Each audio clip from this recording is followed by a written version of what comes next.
English translation. 620th contact. Thursday the 23rd of April 2015. 22:34 hours. And there you are, dear friend. I was having coffee in the kitchen with Hartmut and Madeleine when you called.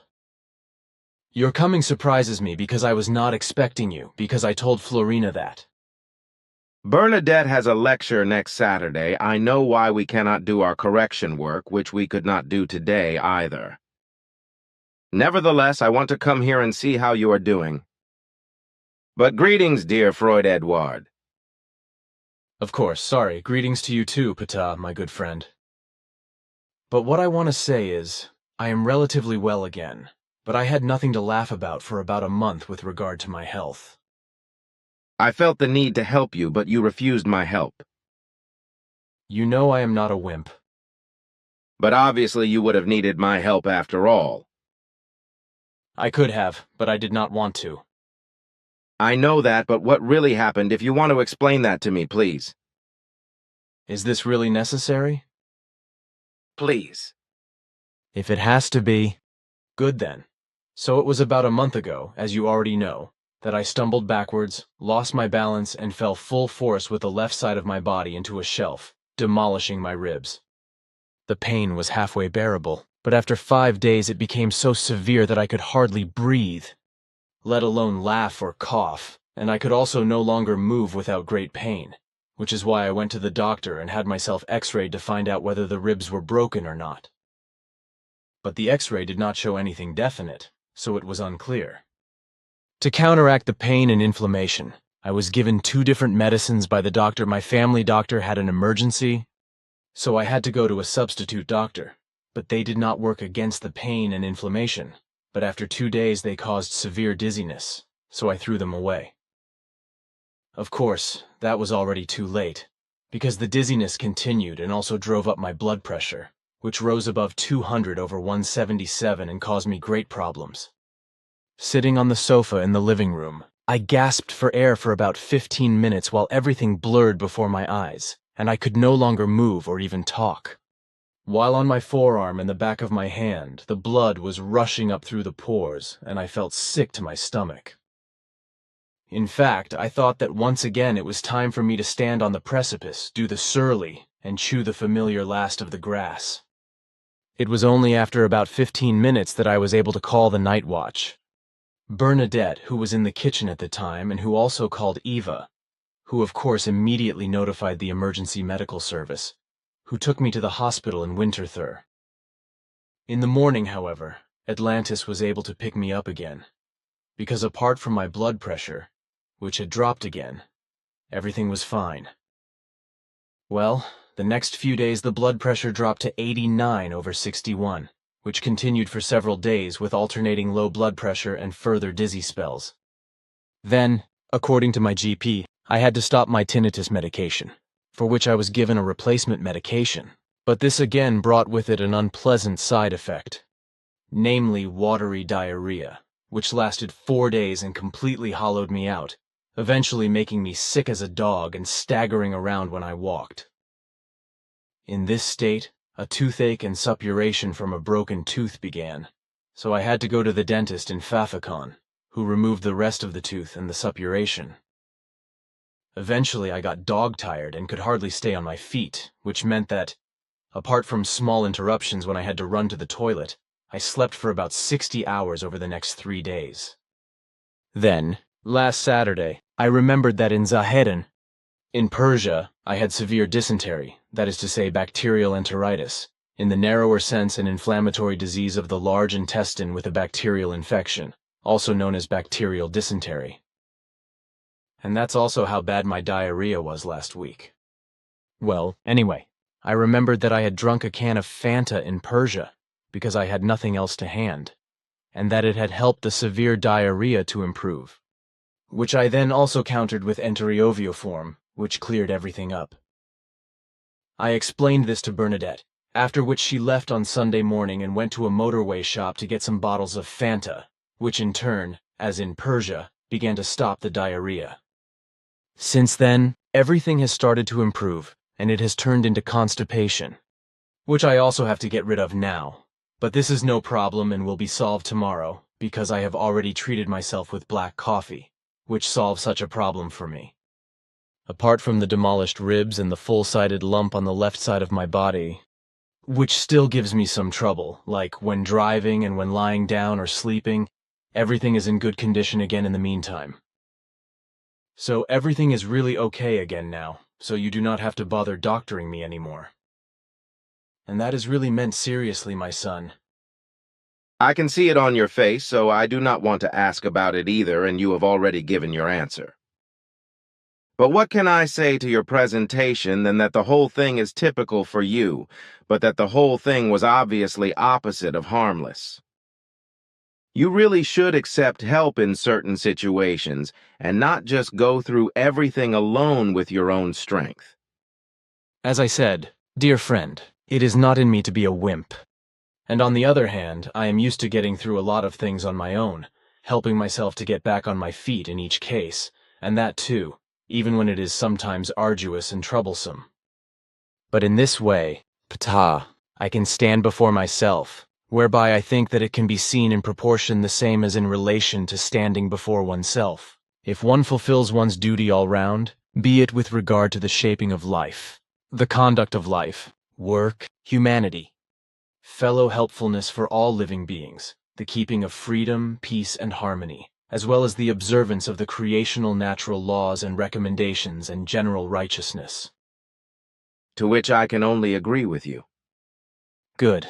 Then that is also clear, and so I can now once again talk about the crop circles, of which one only rarely hears anything nowadays, because they have gone out of fashion, so to speak, and because on the other hand it was already certain about 25 years ago that the actual first authors of the pictograms admitted that they fabricated the crop circles in England for fun, which then found imitators in England and even in Europe and the whole world.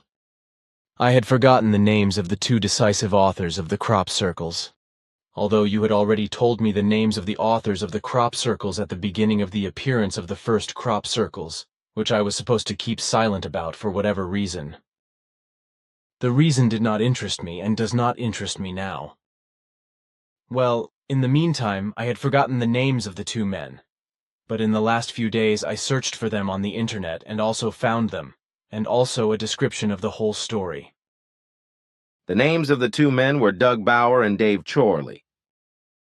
Correct. That is also in the description of the facts, which can be found on the internet under Spiegel Online, dated 4.9.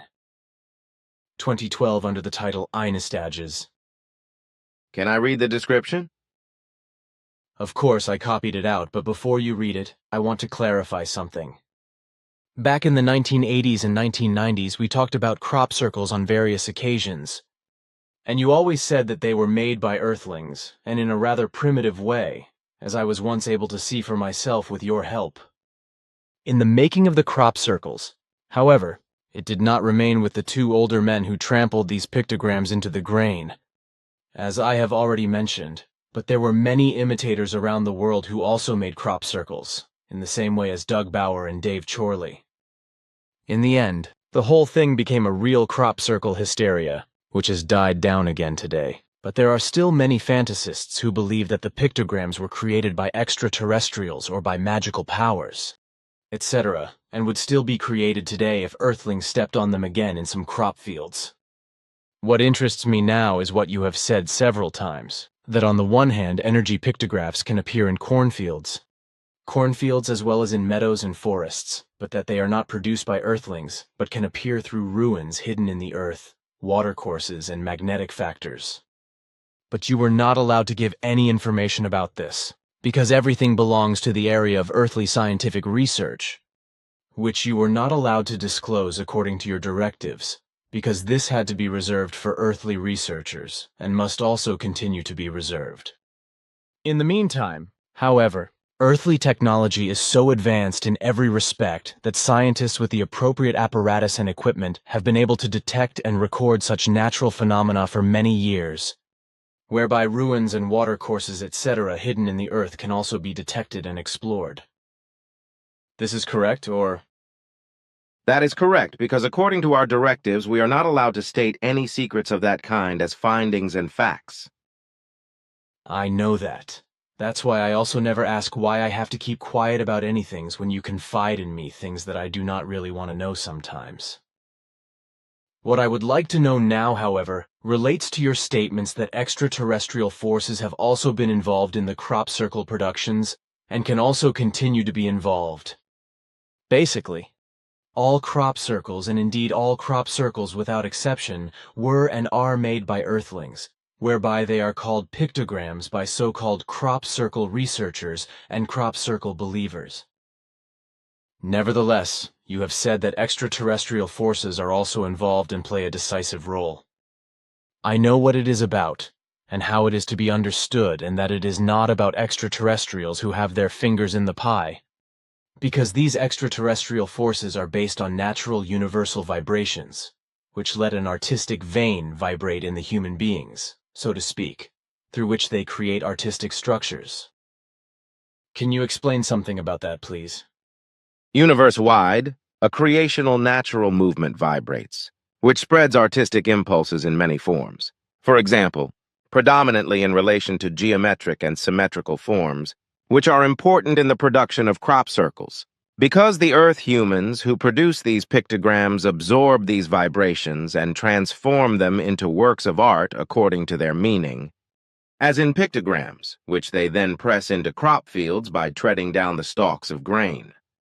Apart from geometrical and symmetrical forms, the extraterrestrial or cosmic energetic impulses of art also impart many other forms of art, such as painting, carving, sculpture, drawing and music, etc. I have explained various things to you in earlier private conversations, such as that these creational, natural, artistic impulses are of a universal energetic vibrational nature and are also contained in the cosmic electromagnetic life energy and stimulate the consciousness of human beings through their subconsciousness in order to become artistically active and to represent and create all kinds of art forms, be it drawing, sculpting, or in any other artistic way.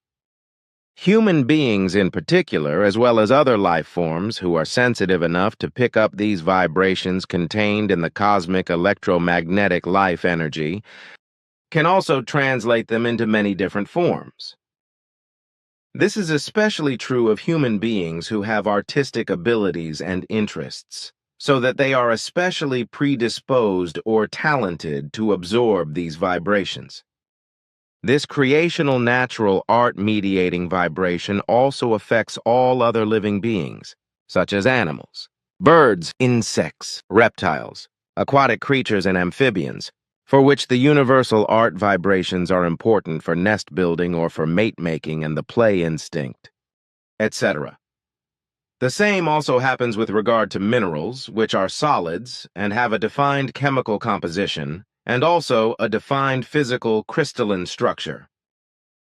Many of them form themselves into geometrical and symmetrical figures, which consistently arise as universal art from the corresponding creational natural artistic vibrations. So this art arises not only in Earth humans, but also throughout the universe in all of nature, in which geometric and symmetrical forms of all kinds are formed through the extraterrestrial or creational natural art vibrations, such as, for example, galaxies, circles, crosses, rings, cubes, and many other geometrical and symmetrical forms, whereby for Earth humans the best known in this respect are the crystal forms which arise in minerals of all kinds, but also in snowflakes in infinite variations and in ice formations, etc. From this point of view is to be understood what my daughter Simyase, as well as Quetzal and I, have said in regard to extraterrestrial forces which are involved in the production of crop circle formations. So it is not earthly planetary vibrations, but extraterrestrial ones, which are of universal form. The Earth humans who made or continue to make such crop circle pictograms thus find their ideas for them in the extraterrestrial or creational natural universal artistic vibrations through which all life forms and all minerals and plants derive benefit. Plants of all kinds use this extraterrestrial art vibration to form their shapes, just as Earth humans use it to be artistically active in whatever way, while other life forms use this creational natural art vibration in various other ways according to their species and kind. And because this art vibration does not emanate from Earth, but moves creatively, naturally, universe-wide, we call it extraterrestrial and universal. This is once clearly explained, consequently no more misunderstandings can occur. Your explanation also says that the art forms are very diverse, which are spread universally by the universal energetic vibrations.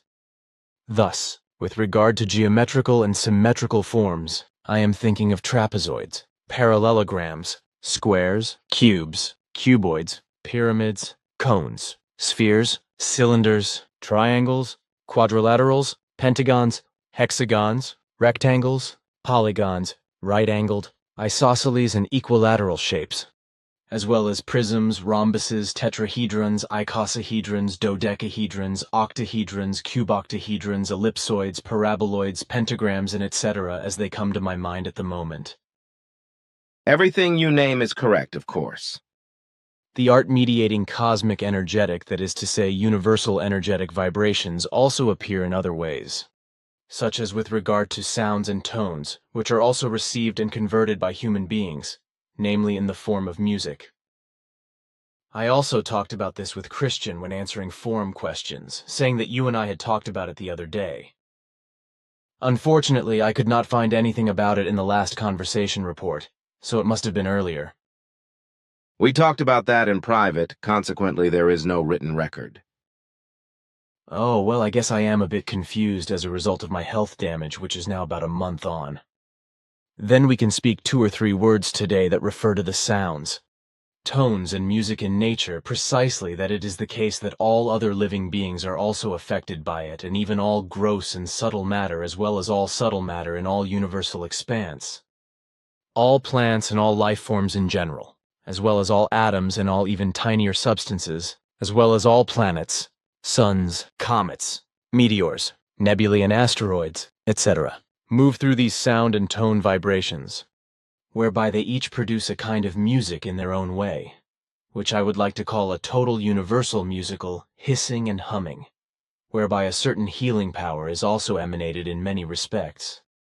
So every life form, no matter what species or kind, is also struck by these universal energetic musical vibrations together with the cosmic electromagnetic life energy, and emits harmonious or disharmonious sounds and tones according to its own individuality, which I will therefore call a kind of music.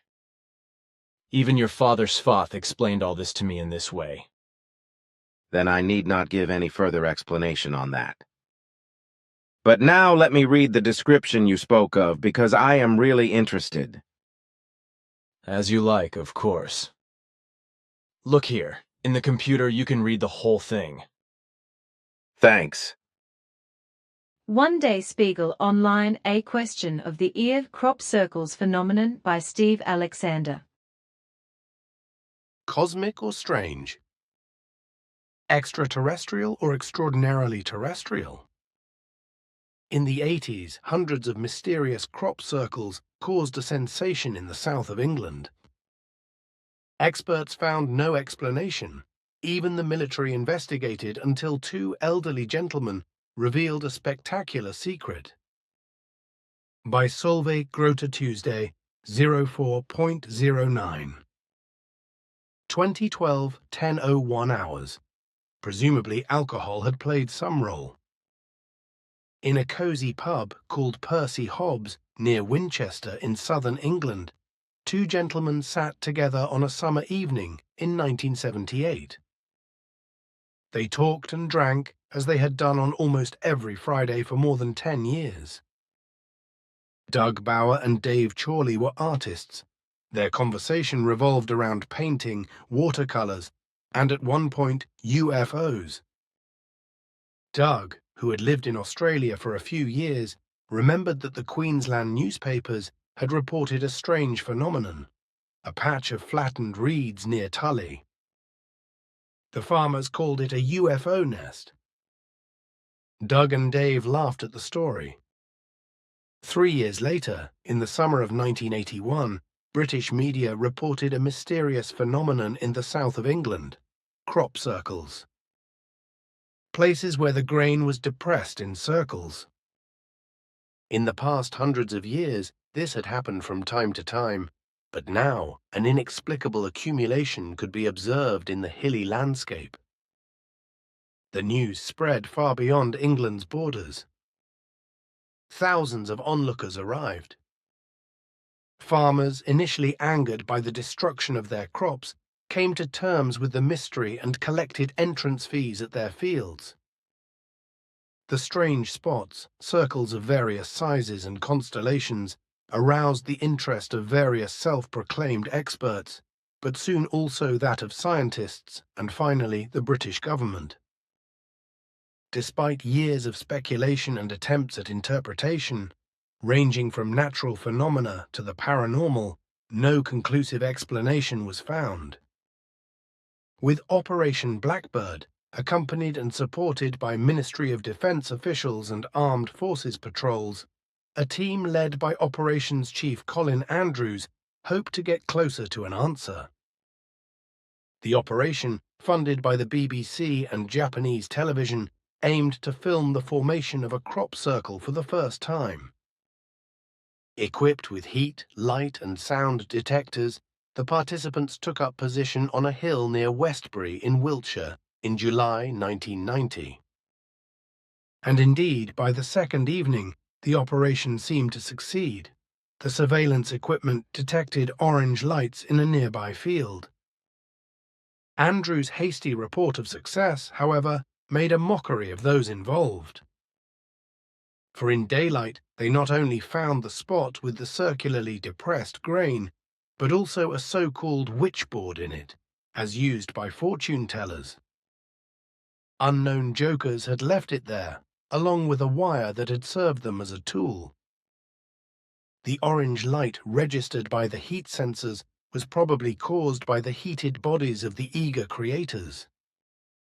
After yet another summer of mass gatherings and mysterious formations, the two friends Doug and Dave had had enough of the hustle and bustle in the neighborhood. The spectacle had become creepy to them, and they wanted to put an end to it once and for all. The British newspaper Today appeared on Monday the 9th of September 1991 with a very exclusive story. The cover read in huge letters, "The Men Who Deceived the World," and featured the portraits of two mischievously smiling men in their mid-60s, Doug Bauer and Dave Chorley. Not of this world. In the inside section, the paper gleefully explained how the two men were asked to give a test demonstration to prove their claim that they were the authors of at least 200 crop circles. How the crop circle expert and best-selling author Patrick Delgado, who believed the apparitions to be cosmic hieroglyphs, was brought in to examine them. And as the unsuspecting Delgado finally explained, what we are dealing with here, nobody in the world can understand. We are confronted with the fact that these plants have been laid down in this sensational pattern by an energy that remains inexplicable and testifies to a high degree of intelligence. No human beings would be able to create something like this. Delgado and Blackbird Chief Andrews, meanwhile, were not the only experts who had been fooled. The Canadian meteorologist Terence Meaden had taken up an assumption to explain the formation of crop circles, which the renowned scientific journal Nature had already reported on 100 years earlier, namely that crop circles could be caused by cyclones. Meaden assumed that the air currents in the hilly landscape of southern England created electrostatic vortices that were capable of forming such circles. The more complicated the circular formations became, the more sophisticated Meaden's explanations became. His theory reached its limits when Bauer and Chorley finally introduced straight lines into their artworks, which certainly could not be of natural origin. At night in Devil's Punch Bowl, it was all so simple. That very evening, after the pub crawl in the summer of 1978, the two men had wanted to have some fun. They got an iron bar that Bauer usually used to secure the back door of his picture-framing business in Southampton, sneaked it along the tractor track into a field, spun around in circles with the bar horizontally at knee height, and laughed themselves to death. They repeated the action several times, not only in the summer of 1978, but every summer from then on, always with the hope that someone would take notice and that it would be in the papers at some point. But nothing happened for 3 years. They were all the more pleased when in 1981, grain was grown for the first time in Devil's Punch Bowl, a valley west of Hindhead. They could hardly wait for the stalks to grow, because the field was visible from the road. Here their circles would not go unnoticed. By now, the two artists had refined their methods. Their tool consisted of a wooden slat, both ends of which were connected with a rope. The men held the rope in their hands, and with their right foot on the board, they pushed the plants down in front of them, round after round, if possible without breaking them. For straight stretches, Bauer had made a ring on his peaked cap with a wire, through which he could aim at an object in the distance and thus never lose direction. Taken to task, Bauer and Chorley spent countless summer nights in the field in this way, without ever being caught. But they had to fear for their lives when hunters apparently mistook them for game and shot at them. Another time, they told the newspaper, they were suspicious of a police patrol. But the police were satisfied with the explanation that the two men were investigating bird calls. Only his wife had not been able to fool Bauer in the long run. She had noticed that her husband often did not come home at night. In the 6th year, she became suspicious and confronted him. Just as she had seen in a feature film, she had checked the car's mileage and discovered that her husband had driven 400 miles in 1 week. Doug thought he could quickly allay the suspicion that there was another woman by showing Eileen the sketches of her nocturnal creations. However, she did not believe him at first and demanded a precise prediction of the next apparition as proof. The two men were to encounter the credibility problem more often. After the supposed experts, Delgado and Andrews, had been exposed in such a revealing way by Today, they had changed their minds 2 days later. They now claimed to journalists that the circle of Bauer and Chorley was undoubtedly not a real crop circle, because the stalks were recognizably broken, not bent. This could hardly come as a surprise, however, as dozens of teams of reporters from all over the world had trampled over the sign in question in the crop field after the sensational revelation. Works of higher intelligence. However, one thing the two mischievous seniors had by no means achieved was that the hype was finally over. Meteorologist Maiden continued to believe in his vortex theory and that crop circles occur naturally. And new people kept contacting Today who had developed their own explanations, claimed authorship, or wanted to have seen extraterrestrials. The news of the Southern English phenomenon had caused the number of crop circle sightings reported worldwide to increase rapidly, and their creation developed into a true art form, with ever more complicated figures of circles, lines, and polygons, for which far more than just a few boards and ropes were needed.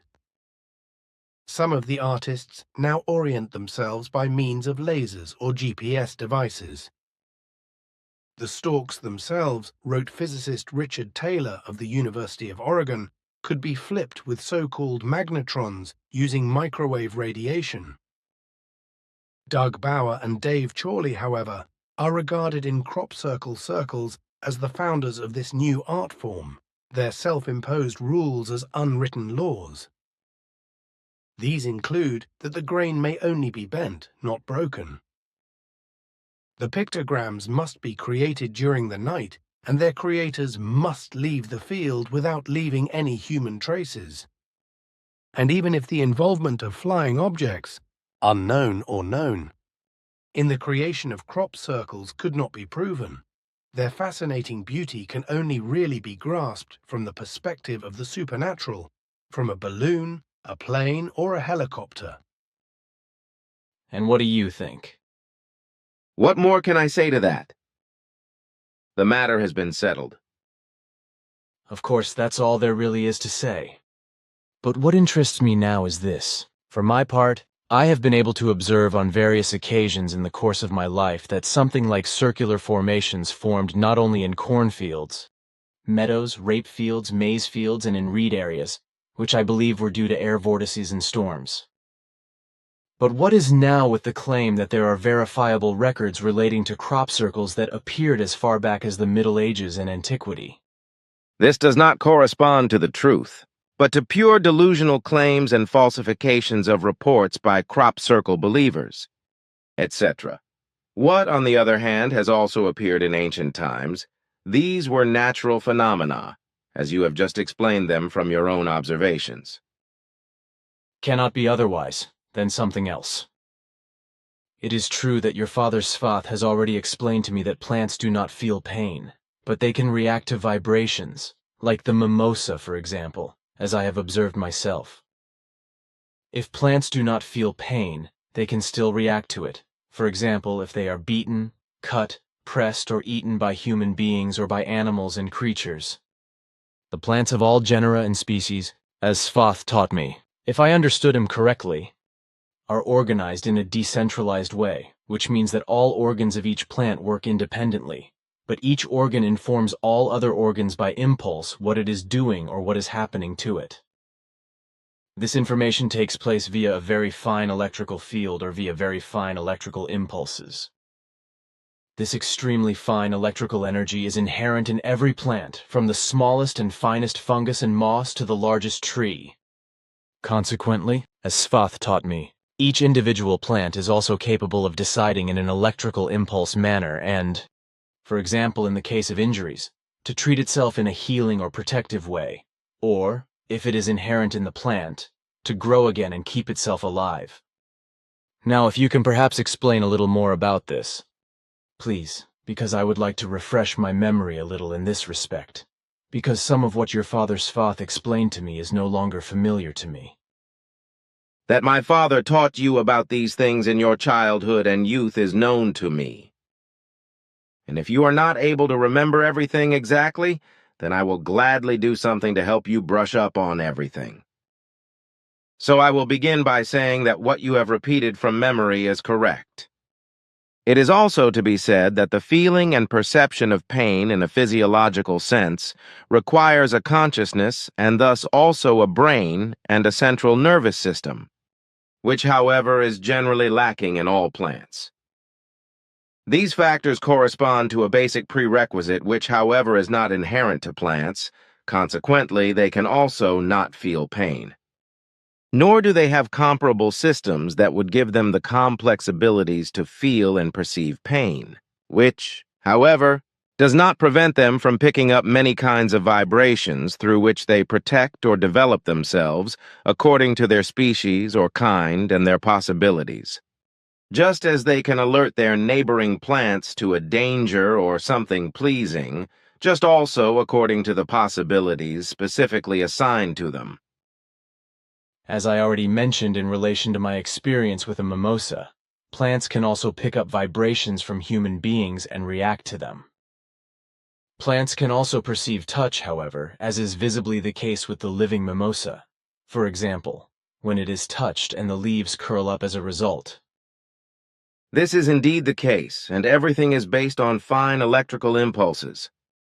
But in fact, all genera and species of plants are capable of perceiving very many vibrations and diverse environmental influences, to which they also react in very diverse ways according to their genus or species. Communication and empathy of plants. Source 1. The intelligence of plants, how botanical plants communicate with each other underground by Suzanne Billig and Petra Geist. Plants defend themselves, sometimes even against animals. AP HTTPS WW. Future of Mankind? COE. UK/W/images/9/9D/CR620, Image 1. JPG. Researchers suspect that the roots of plants form a huge Earth-spanning communication network. They can also do far more above Earth than is suspected. Plants defend themselves very cleverly and even lure helpers over when an animal threatens to eat them. South Africa, Kruger National Park. Antelopes approach a group of acacias. The animals pluck at the leaves of a tree and enjoy the juicy taste. After a while, the animals trot to the next tree, but it tastes bitter. So do the leaves of the neighbors. The whole forest has suddenly become inedible. Hungry, the antelopes move on. 1-0 for the acacias. They have successfully defended themselves against the ravenous animals. But what exactly has happened? For a long time, researchers saw plants as little more than living robots, subject to a stubborn growth program. But gradually, modern biology is saying goodbye to the image of the plant as a passive organism. Green things can talk. The example of the acacia tree shows this. However, plants do not communicate with sounds, but chemically via ethylene. If an acacia is nibbled, it emits the odorless, sweetish gas. The surrounding trees understand the signal and drastically increase the amount of tannin in their leaves. The result, an unpleasant taste and digestive problems for the grazing animals. This is a gaseous molecule, ethylene, which is also called the language of plants, whispering and chattering, which is secreted by a plant in very many situations. The above-ground part does that. The leaves, that can go up to several 100 meters, the message. Dieter Volkmann is Professor Emeritus from the Institute of Cellular and Molecular Biology at the University of Bonn. The gas is volatile, is immediately driven away by wind to the neighbors.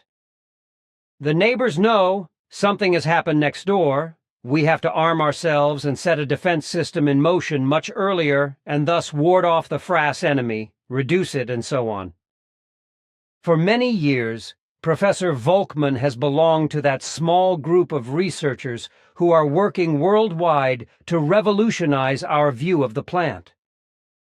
Their work does not meet with undivided approval. Many botanists consider the interpretations exaggerated.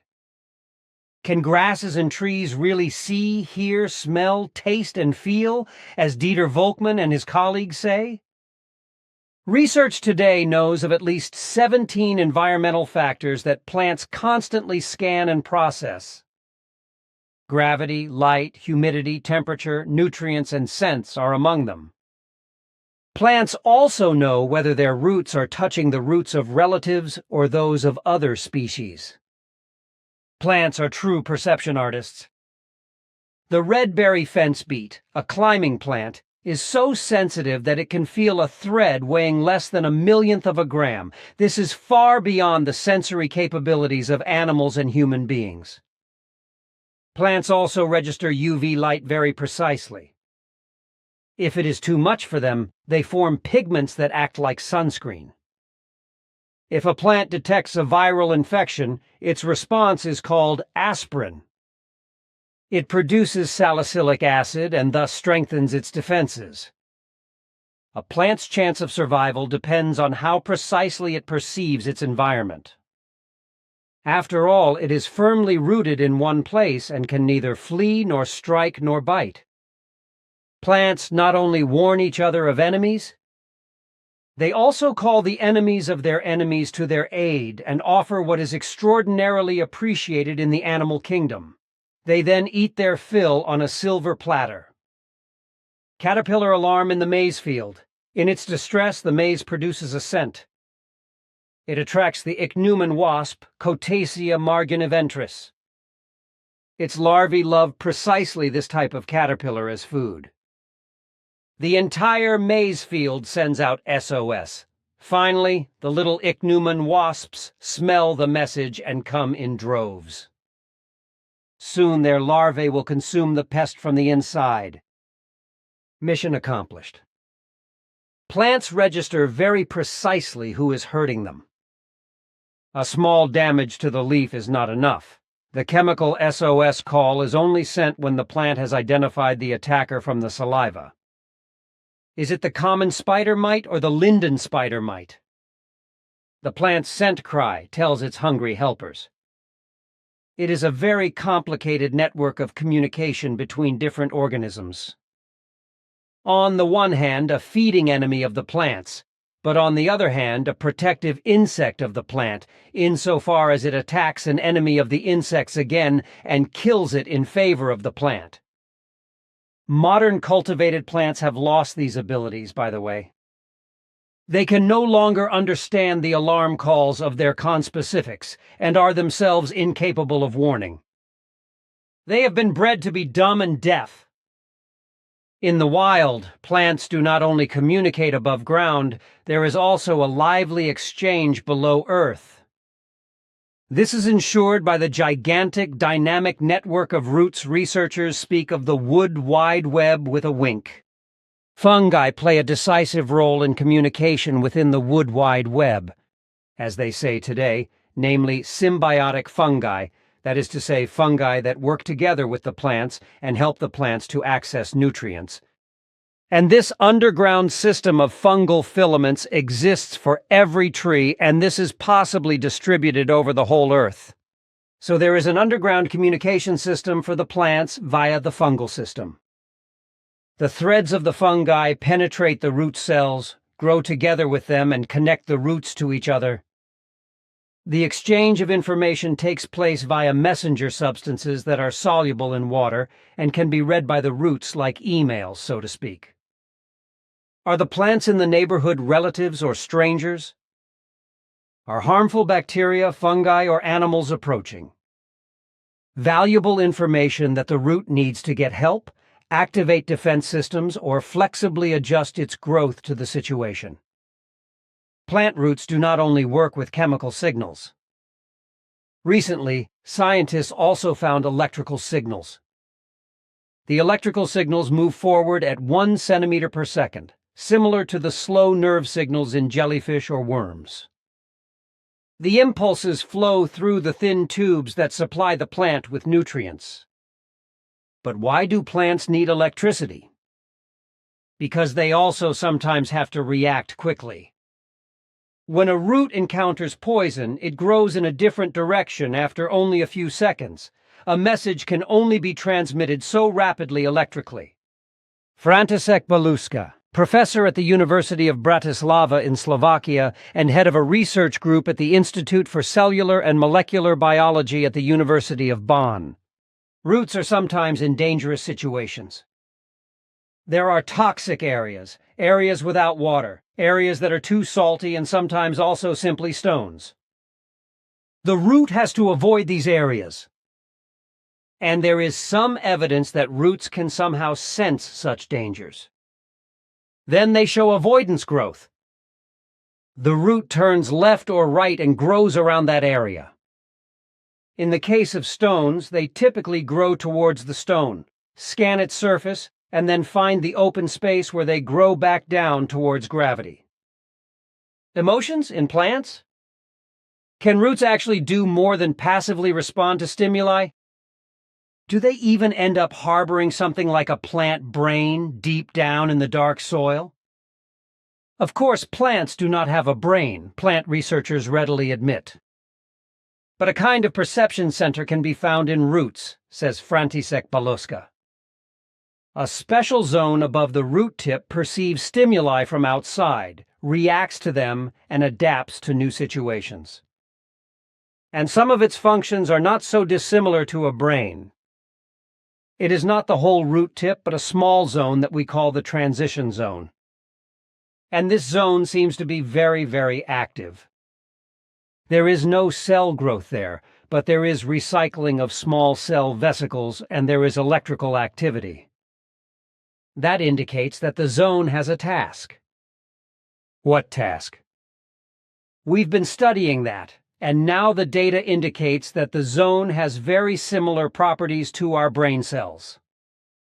The special cells above the root tip transport tiny fluid-filled vesicles back and forth called vesicles. They contain neurotransmitters, chemical messengers, just like in animal synapses, the switching points between the nerve cells. Gradually, the researchers are gaining a picture of what the root tip does.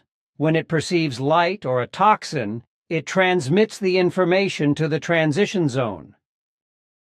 Here, the message is processed with other information, and the result is sent to the root's growth zone. The root can now make sensible progress in the soil. Perceiving the environment. Converting sensory stimuli into messages and distributing them in the body. Reacting flexibly and creatively. Are plants intelligent? Do they have a consciousness? Professor Dieter Volkmann, I would be very cautious about using the word consciousness. What matters to us is that plants are capable of much more than we have thought so far, than everyone has known so far. And if we disregard the time factor, because the time factor is the decisive difference between the plant and the animal, then we are very much approaching the area where plant and animal come very close to each other. If we take time-lapse pictures, a root tip looks exactly like this. It behaves exactly like a worm that crawls here and crawls there. It is just a question of time. The image of the communicating, creative plant is still only emerging in outline. And many scientists are still skeptical about the new image of the plant, but research continues. Source 2. Ultrasonic sounds trees sigh when they lack water. Wednesday, 23.07. 2014, 6:59 hours. If they suffer from a lack of water, trees emit sounds? You have never heard this before? No wonder, because trees sigh in the ultrasonic range. French scientists have now discovered the reason for this phenomenon, which has been known for some time. According to them, ultrasonic waves are generated when bubbles form in the vessels that conduct the plants up, due to negative pressure, and the water thread breaks off. The strength of the waves is related to the size of the vessels and the degree of dryness. Write Alexandre Ponomarenko from the Laboratoire Interdisciplinaire de Physique in Grenoble and his colleagues in the Journal of the Royal Society Interface. In future, ultrasound sensors could therefore detect how much trees suffer from a lack of water. This pine tree probably sighs rather rarely for lack of water. For one thing, it stands in rainy Britain, and for another, the 200-year-old tree in the Oxford Botanic Gardens was Tolkien's favorite, and is presumably lovingly cared for as such.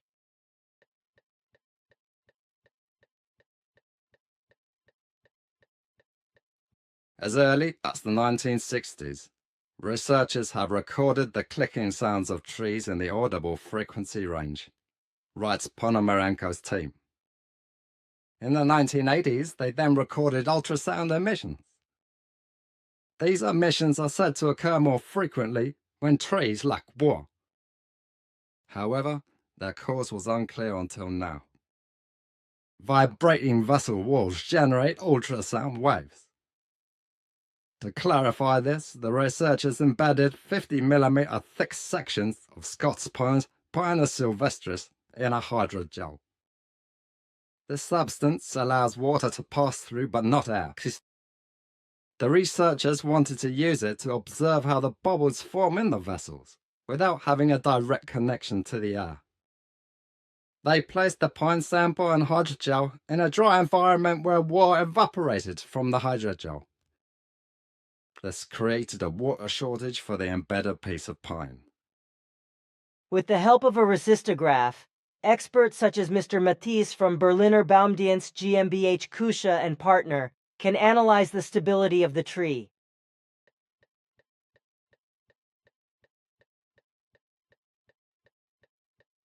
Warning signal. If mushrooms are growing on the tree trunk, layperson should better consult a professional.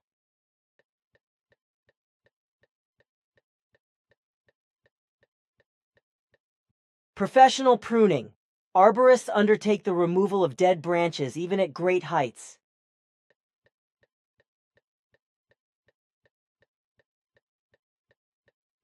The scientists found that the following happens in the vessels that conduct the plant sap.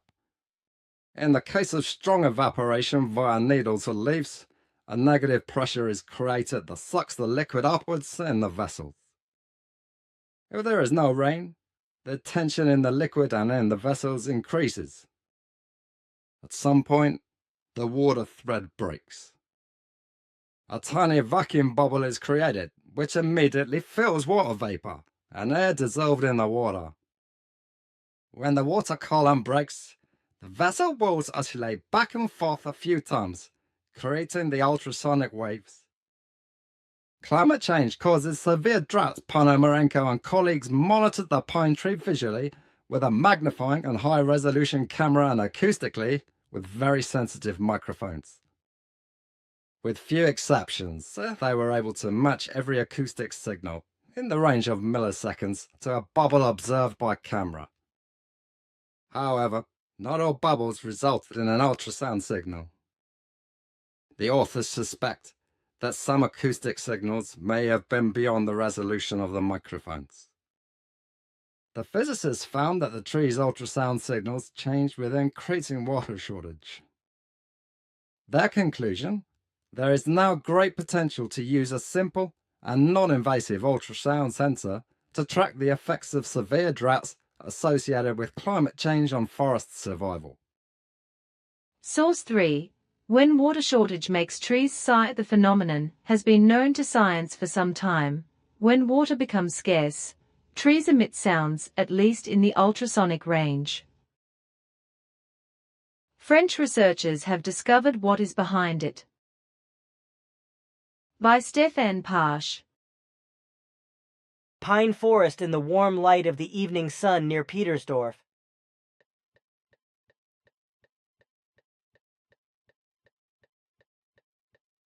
When water is scarce, trees emit sounds, but in the ultrasonic range. French scientists have now discovered the reason for this phenomenon, which has been known for a long time. According to them, ultrasonic waves are generated when bubbles form in the vessels that conduct the plant sap due to negative pressure and the water thread breaks off. The strength of the waves is related to the size of the vessels and the degree of dryness.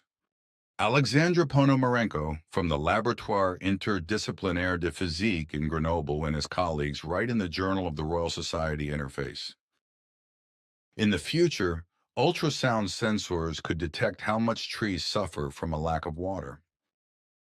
As early as the 1960s, researchers recorded the clicking sounds of trees in the audible frequency range, writes Ponomarenko's team, and in the 1980s, ultrasound emissions were recorded.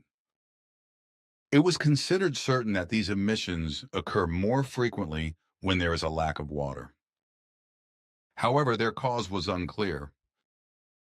To clarify this, the researchers embedded 50-millimeter thick sections of Scots pine Pinus sylvestris in a hydrogel. This substance lets water through but not air.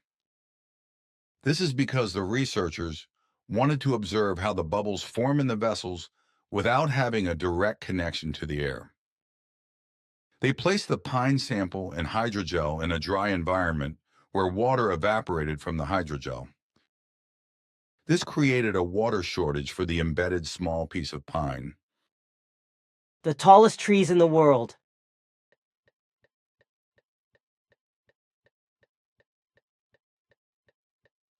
Vessel walls swing back and forth. If there is no supply, the tension in the liquid and in the vessels increases.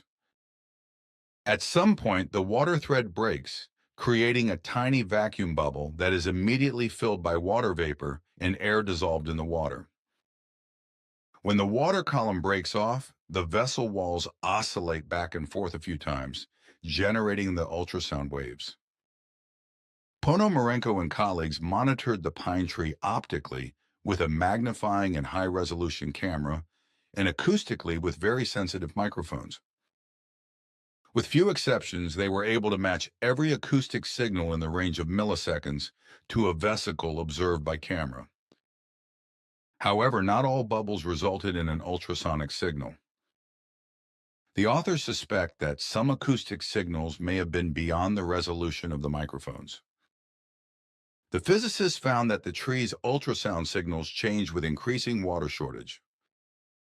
Their conclusion: there is now great potential to use a simple and non-invasive ultrasonic sensor to track the effects of severe droughts associated with climate change on forest survival. Source 4. Thirsty plants send signals. Drought stress produces ultrasound biology in Our Time, December 2010, 406. DOI 10.1002 buyers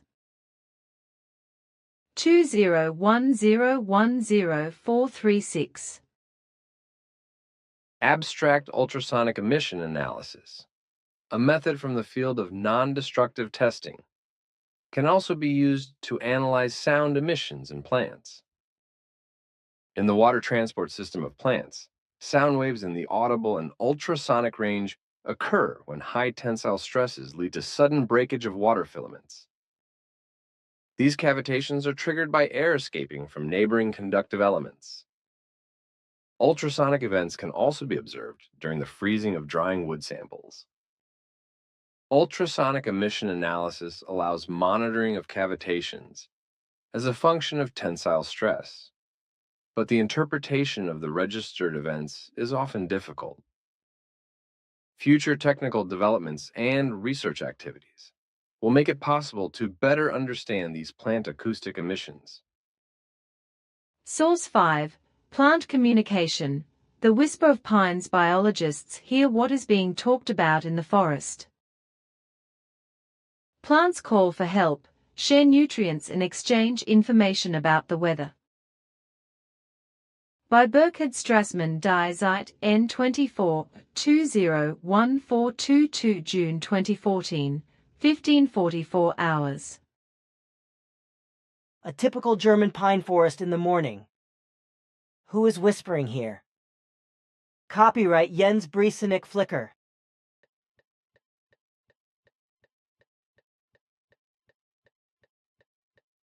A man stands in the forest, very still and silent. He has put on a pair of headphones, which are attached to electronic equipment that is connected to a forest pine tree by several cables. The tree is equipped with plasters, probes, and sensors, like a serious case in intensive care. The man is engaged in an unusual occupation. He eavesdrops on trees. And indeed, the Scots pine, Pinus sylvestris, whispers. "I am thirsty," says the tree. Such oddities are told by Roman Zweifel, the man standing in the forest with headphones near the wine village of Salgesch in the Swiss Valais. He is a biologist employed by the Swiss Federal Institute for Forest, Snow, and Landscape Research. In the inner alpine dry zone 50 kilometers east of Lake Geneva, he overhears forest pines, which are often thirsty here. Of course, they don't say this verbatim. Zweifel translates their utterances. Their whispering is actually made up of ultrasound signals that are electronically transformed into audible sound. This is called sonification by the experts. The result sounds like clicks and pops. Do trees talk? Are plants whispering? Does a carrot scream when a vegetarian bites into it with a clear conscience? In the end, do vegetables not only have the ability to express themselves, but even something like ears? Or, more generally, does the plant kingdom communicate? Oaks as orchestral musicians, this somewhat frightening idea is not entirely new. Esotericists have been embracing trees for some time.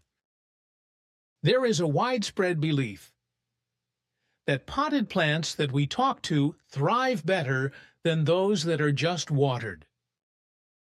There are farmers who play music by Vivaldi or Mozart in their fields because they are sure that this will increase the yield. Even in fairy tales and myths, trees naturally join together to form a forest that has an eye and a too often sinister will.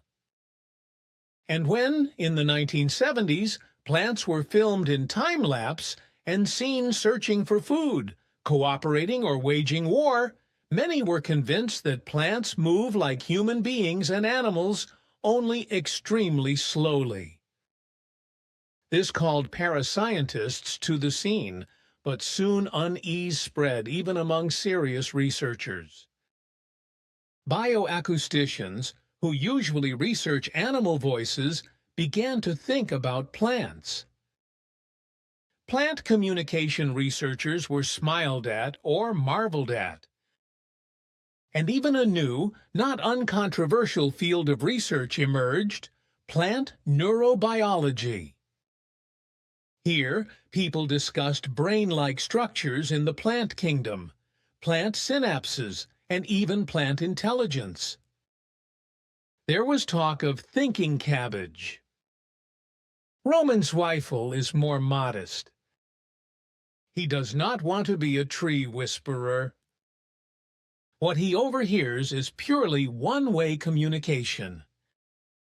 Tree whispering, he says, occurs when the flow of water from the roots to the leaves breaks off, as happens during drought. Small bangs in the ultrasonic range are then emitted. This connection has been known for decades.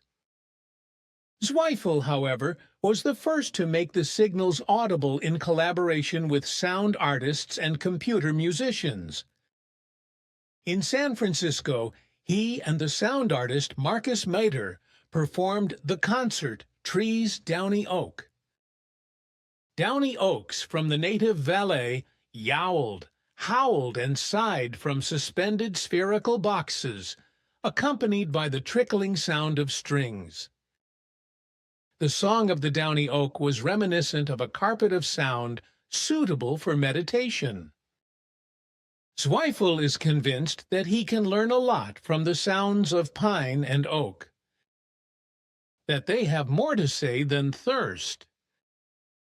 They could talk about the weather, for example, about the soil, or about whether their stomachs are rumbling. Trees might even have something to say about global climate change, and in this way perhaps one day take on a watchdog function. The signals are still diffuse and misunderstood, says Zweifel. But one day, he is sure, he will hear the trees speak. Wild tobacco is the absolute chatterbox. In the Mojave Desert in southwestern Utah, another man is checking a plant. It has grown about a meter high, has soft leaves without thorns, small white flowers.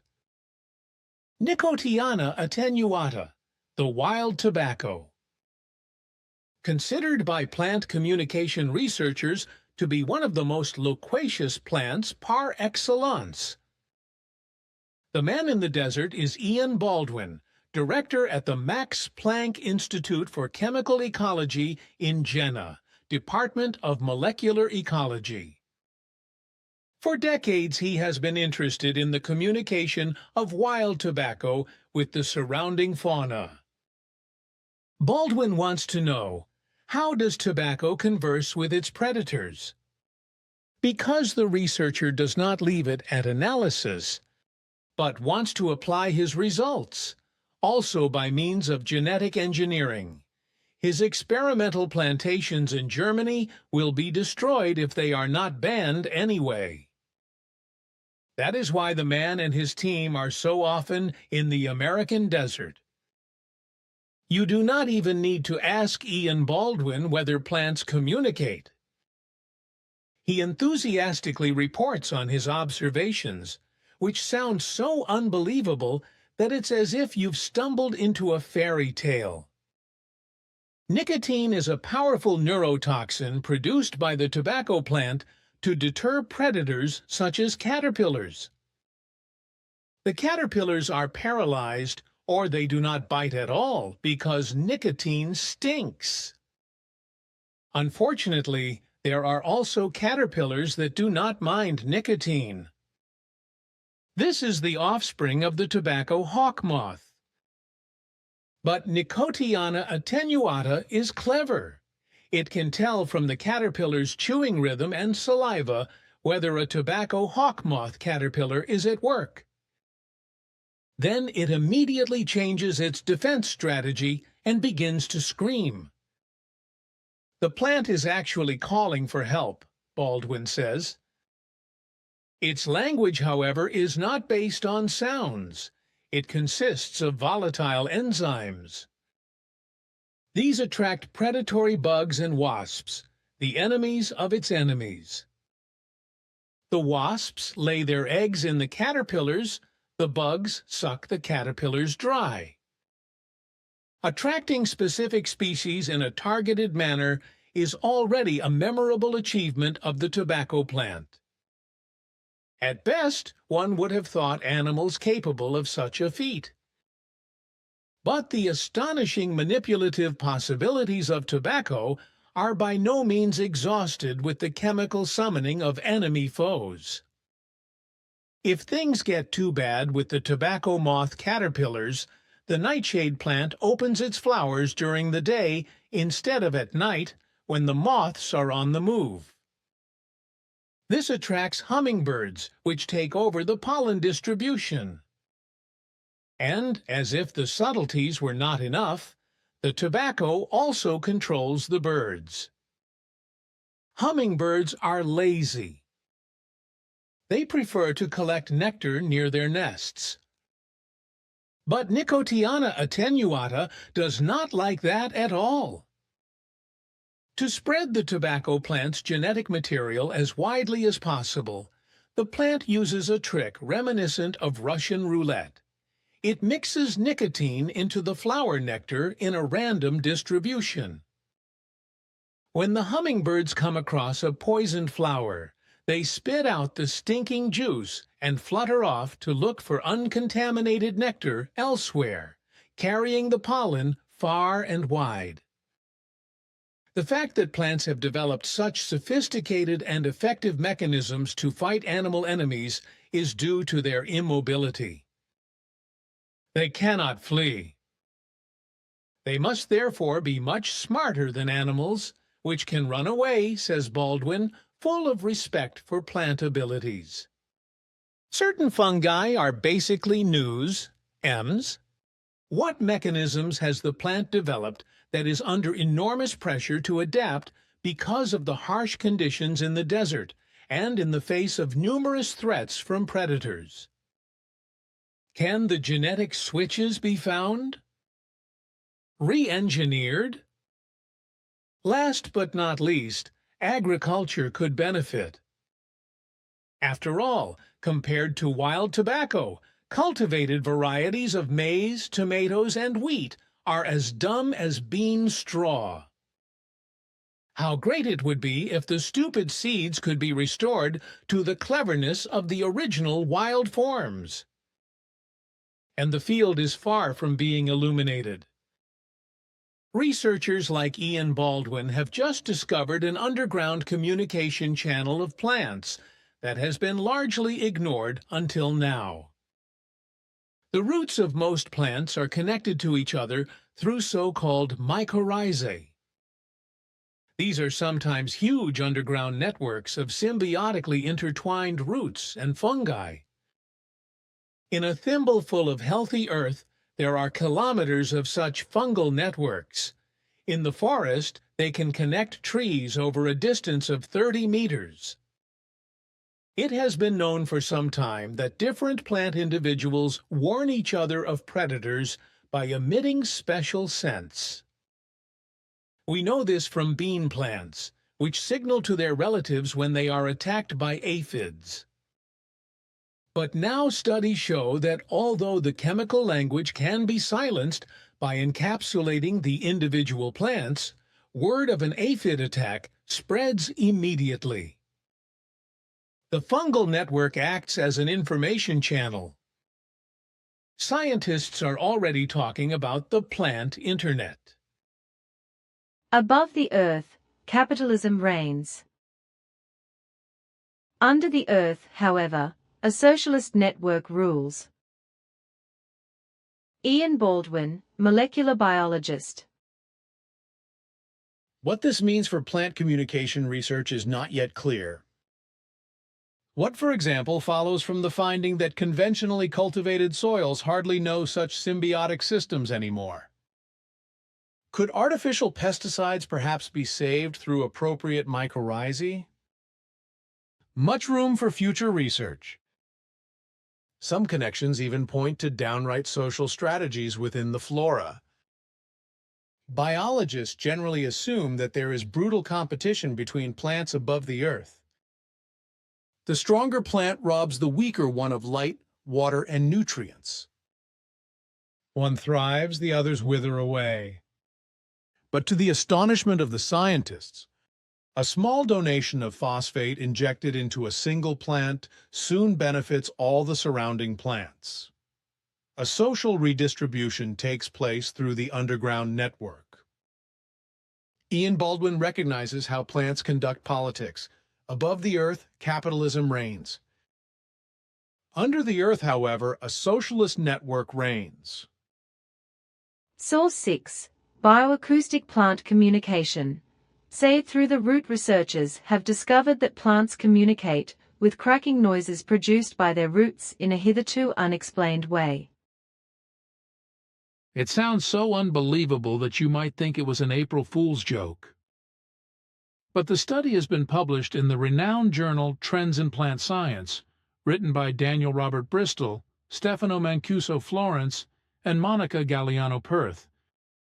The researchers had asked themselves whether there might be still unknown communication channels in plants, that is to say, other languages than those biochemical signals that are sent out when a predator approaches. Galliano then observed recurring, regular cracking noises in the range of around 220 Hz on the roots of young cereal plants. Now, these sounds could merely be a side effect of growth if another finding did not complete the picture. It is precisely in the frequency range of 220 Hz that plant roots align themselves with the acoustic source during their growth. Plants, therefore, have sensitive organs that react to sound waves. The researchers believe that this is no coincidence. The crackling sounds are a communication signal between two plants. It is still unclear exactly how the sounds are produced and what information they convey. Source 7. Previously unknown plant communication promotes growth. Wednesday, the 8th of May, 2013. Crawley, Australia. Plants are usually considered comparatively silent organisms, and attempts to communicate with them are rather one-sided pleasure. More and more. However, researchers are finding out that plants can also communicate with each other even directly and in different ways, and perceive their environment in a much more complex way than previously assumed. A current study by Australian scientists now proves that apparently a previously unknown form of communication between neighbouring plants promotes or inhibits the growth of individual plants, even of different species, and that this plant language possibly even takes place acoustically. As Monica Galliano and Michael Renton from the University of Western Australia report in the journal Biomed Central, they were able to show in their experiments that significantly more chili seeds, Capsicum annuum, started to grow when they were sown next to other chili plants or Basilicum basilicum. Even when the known communication pathways were prevented in the experiment by placing the seeds in a dark plastic bag, the seeds germinated just as well and again better in plant neighborhood than when they were sown alone. This circumstance leads the scientists to assume that there is a kind of communication between the plants by means of nanomechanical vibrations. The researchers were also able to observe a comparable effect of the plants under and on each other using adult plants. Our results show that the plants are able to positively influence each other's growth through a mechanism that is as yet unknown, explains Galliano. Bad neighbors, on the other hand, for example fennel, prevented chili seeds from germinating on the same scale as it was promoted by basil. We suspect that the answer may lie in acoustic signals generated by the plants using nanomechanical vibrations inside their cells, allowing neighboring plants to rapidly communicate with each other.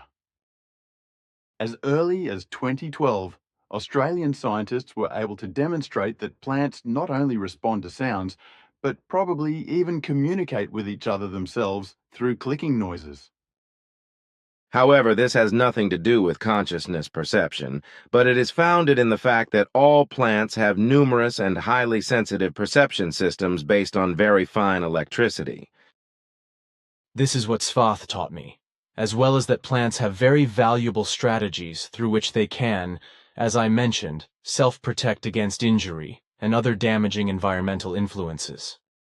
This is also correct, although there is no nervous system associated with it, but rather, for example, a fine electrical conduction system with which they can also protect themselves, as, among other things, against being eaten by animals and vermin.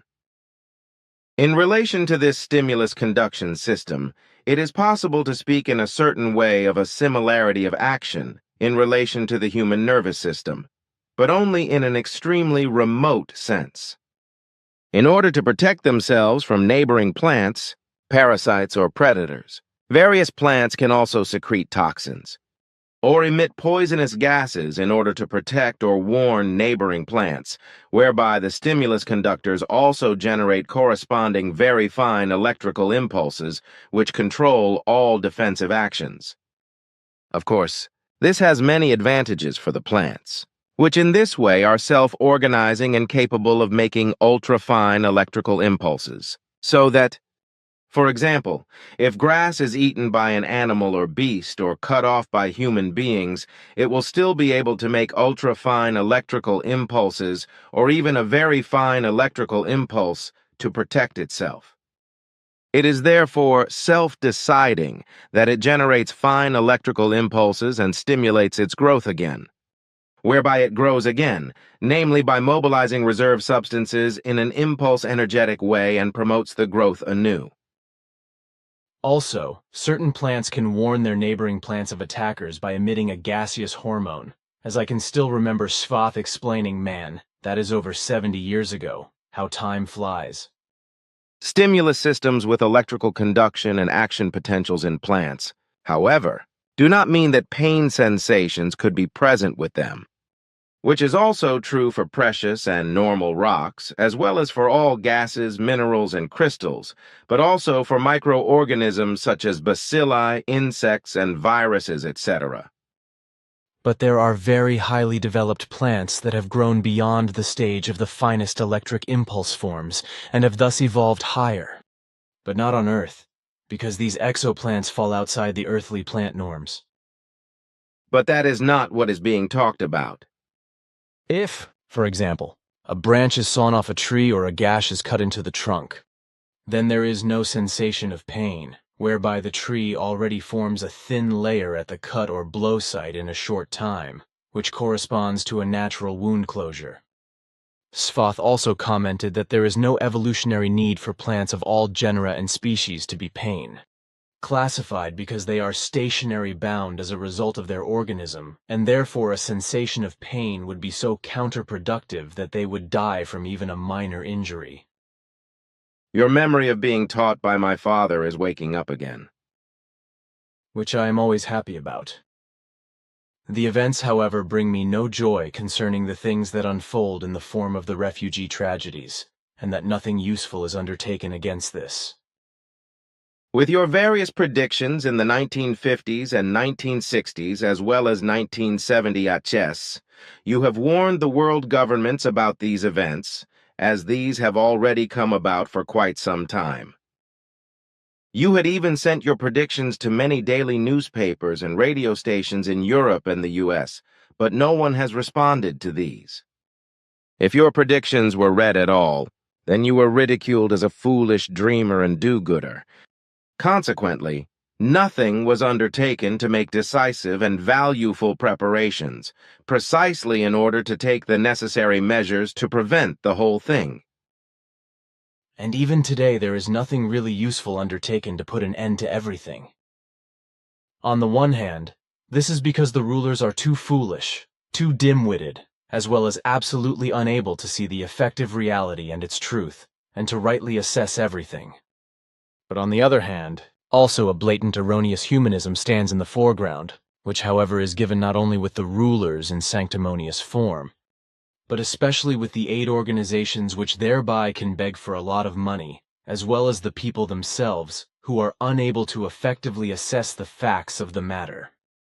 And if voices are raised, such as from the Australian government, which explains that Europe needs to change its tune, just as the Australians likewise do, then the advice givers are shouted down and accused of being misanthropic, unhumane, and hostile to foreigners, as well as racially hostile ones. On television, rulers and government representatives as well as erroneous humanists spout banally, primitively dense, foolishly and idiotically in discussion broadcasts about the refugee problem, in which however only endless absolute rubbish and nonsense is regurgitated. With all the talk is also never of the fact that most so-called refugees are nothing other than economic refugees, and in no wise are their lives threatened, which would entitle them to escape to safety. And nothing is said about the fact that a certain percentage of these economic refugees live off of welfare in the wealthy industrialized nations, at the expense of hard-working taxpayers, and yet at the same time become serious criminals. The drug trade is thereby likewise in the foreground, as well as burglaries, theft, fraud, and even manslaughter and murder, etc. Of course, this cannot be generalized, because in every case it is always only a certain percentage which must be taken into consideration regarding this. The life-threatened refugees are really truthfully only in small numbers, to whom naturally asylum must also be granted. However, economic refugees belong returned to their ancestral homeland, in which they themselves should strive to build up an existence, and indeed, even if this is hard and connected with very much effort and work. Even to keep some goats, and to cultivate a small plot of land in order to obtain their own food, and perhaps also to be able to sell some of it, can be a good start instead of holding out the empty hands to let them fill up with foodstuffs free of charge by aid organizations. Exactly this, however, that in the developing countries the human being even reaches for the rake and does something, is prevented by the aid organizations, because if the roasted pigeons are put in the mouth of a human being, then he or she has no further interest thereto, to do something else for this themselves. That's the one thing, and the other is that in general, the economic refugees are not downright poor, but have at their disposal a certain capital which they could usefully use in their homeland and, as I said, so that some modest small existence could be built up. But no, the money will be utilized for the flight out of the homeland, and these are shamefully abandoned, in the hope to quickly become rich in the industrialized countries, and without too much effort. Therefore, contrary to every rationality and every individual initiative and love of the homeland, the money is handed over to criminal smugglers and black marketeers of human beings, that is to say human traffickers, who smuggle them out of their countries of origin into countries of transit and ultimately ship them out on inflatable boats, unseaworthy fishing cutters, and other floating death traps, which rigorously with Gevalt would have to be broken up and destroyed by professionally trained elite troops, precisely by a multinational peace-fighting troop. Also to say with regard to these smuggler and human being trafficking boats, is that sooner or later these usually go down in the sea due to their dilapidated condition and the overloading of human beings, or are mercilessly and consciencelessly scuppered on the open sea along with man and mouse by the criminal human being traffickers themselves. And if it is considered that the economic refugees and also well-to-do refugees of war pay per person, depending 4,500, so 6,000, and even up to 8,000 or more euros for a crossing from a transit country on the Mediterranean Sea to Sicily or Greece, etc., by which the conscienceless ones and criminal smugglers become multimillionaires, then that should stimulate thinking over how poor these refugees really are and what they could do with the money in their home country in order to build up a modest existence and also to do something about it, even if it's only very slight, in order to improve the poor condition of the home country. In this respect, something valuable can alone be done therethrough, by placing humaneness for the fellow human being in the light of day and standing by and helping them with word and deed. This, however, is not taken into consideration by the economic refugees, because also in these countries from which they come, the humaneness for the fellow human being and love for the next one as well as the help for the next ones are little sown. So whoever does not want to, this one will not, because it's simpler and is more comfortable to live in those foreign states at the expense of the people and to make the cupped hands, where a good government structure, clear laws and regulations, and a good economy are created. It must of course also be clear that the whole thing has nothing to do with the nature of economic refugees. If human beings effectively migrate from developing countries into prosperous foreign states in accordance with law and right, and according to regulatory authorizations and consents, as is customary and rightful worldwide. However, such human beings are provided with all the necessary papers and with the equally necessary financial means. They are or work-wise will be bound to a company and therefore also lead an orderly life, just as they also completely amply do the civic duties in the host country or new homeland.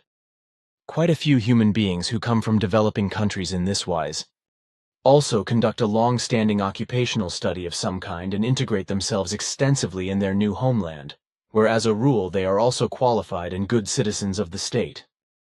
However, these human beings are never to be equated with economic refugees, who flee their homelands only for reasons of which, because they have erroneously fallen into the delusion that in the wealthy industrialized countries they would only have to pick up the golden apples which would fall from the trees. Even to have to pick them themselves would already be too much for them.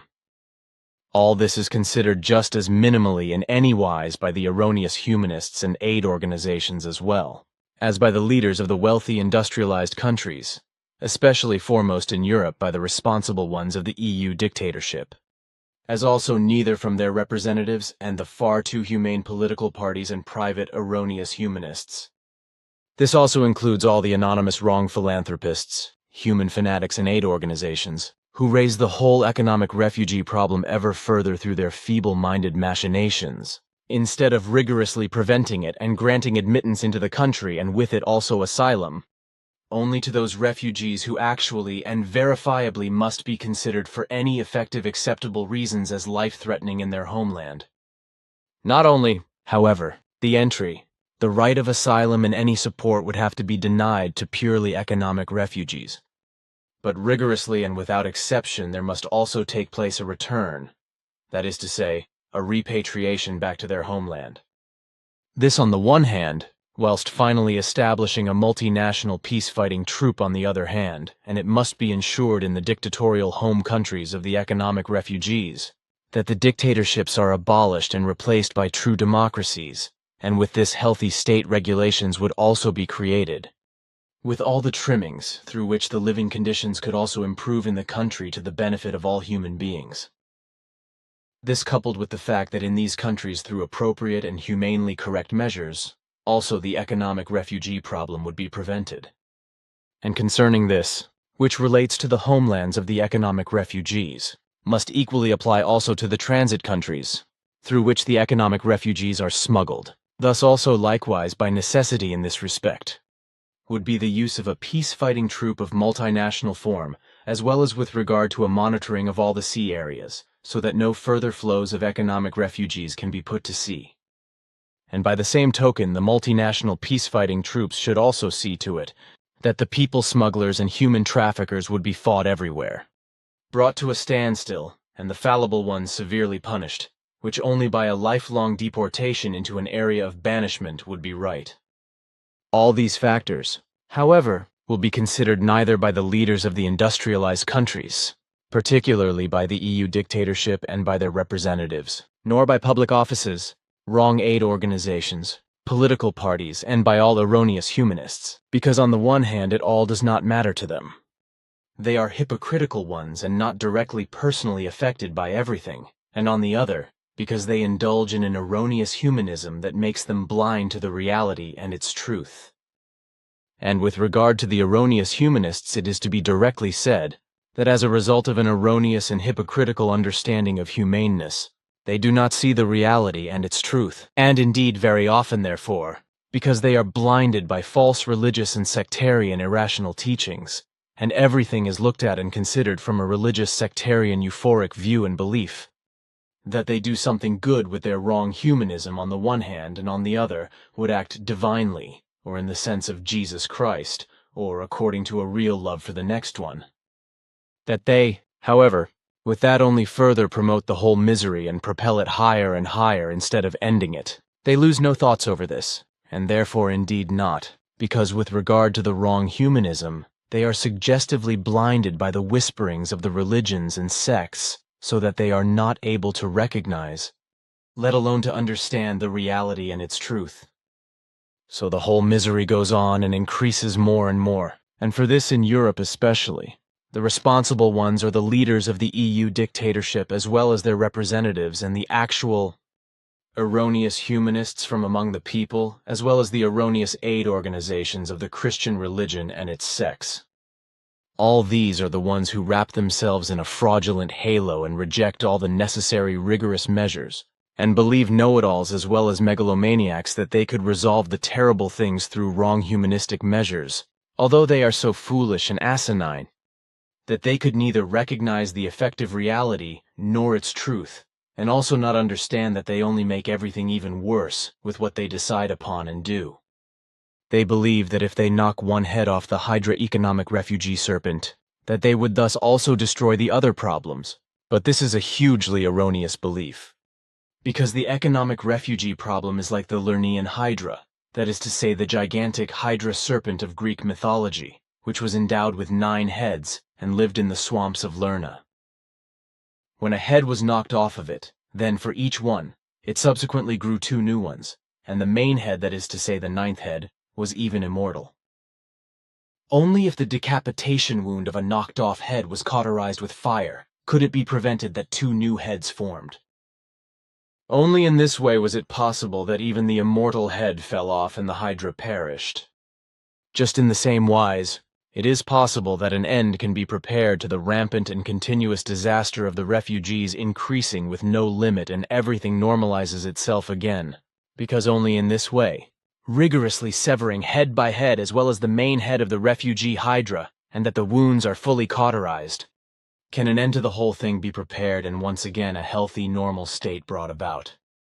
However, the rulers and their deputies prevent precisely that, and namely by only wanting to fight against symptoms, such as through the imbecility that increasingly sea rescue boats should be sent out into the Mediterranean to pick up and to rescue refugees who have fallen into distress at sea.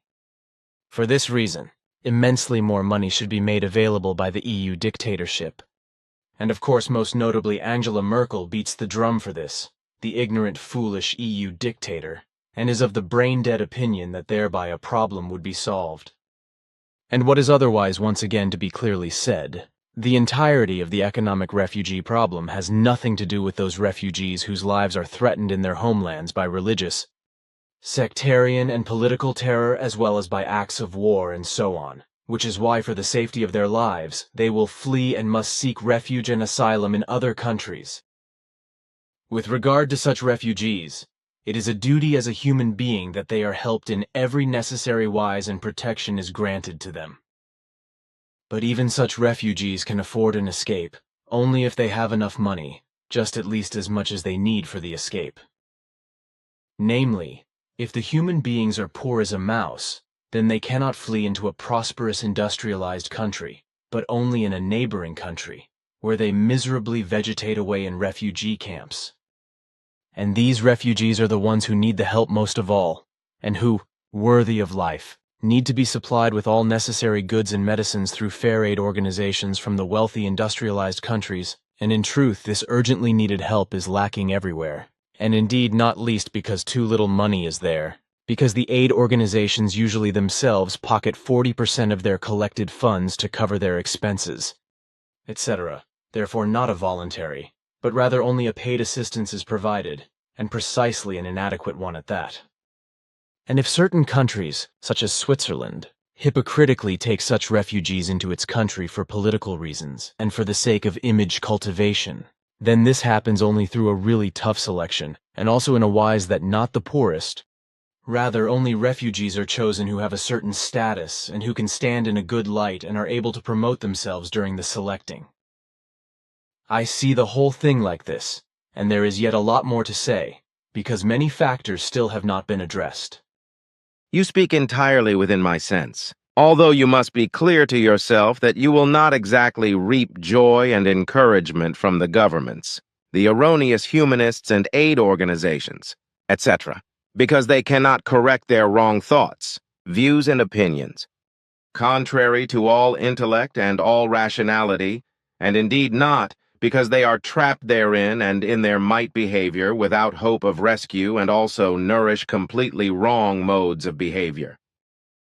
Intellect and rationality are thus severely affected with them and are effectively in short supply, so that they are blind towards the reality and its truth, and therefore also cannot logically follow it. But now, dear Edward, my friend, you seem to be very tired, which is probably another consequence of the suffering you have gone through. So I will go, so that you may rest. You actually see me on the rims. Consequently, I will go straight to bed when you have gone your way. Then I say goodbye to you, but also get well soon. Farewell, dear friend. Take care and goodbye, Ptah.